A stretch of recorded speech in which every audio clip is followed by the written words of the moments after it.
Hi, my name's Rob.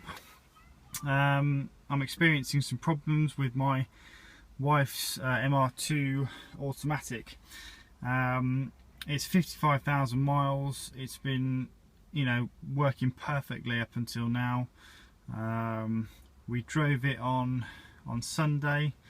It's now Tuesday, and we did a 100-mile journey on Sunday. It's had a new battery in the last 4 months, so it's a brand new Bosch battery. I've just had it on charge all day, so the battery's been on charge for about 5-6 hours.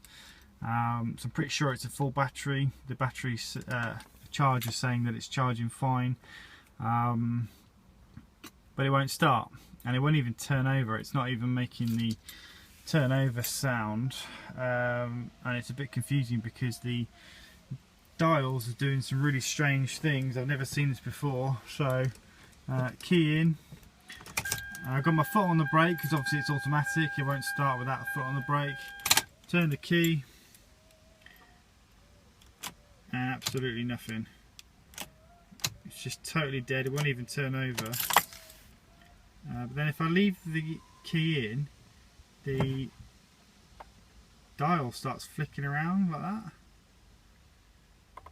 up and down like that. The dials are just moving on their own. I mean, what is that all about? Never seen that before. And it won't start, won't even turn over. Fresh battery, absolutely nothing. It's in the neutral position, and it just will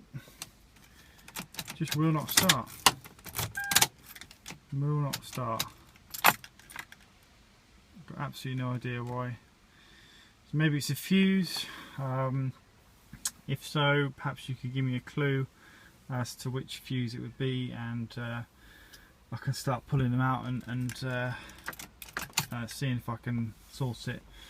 Really appreciate your help, guys. My wife is stuck without this car, and I'm getting it in the ear, and I don't know much about Mr2s at all. So please could you help? Thanks a lot. Bye bye.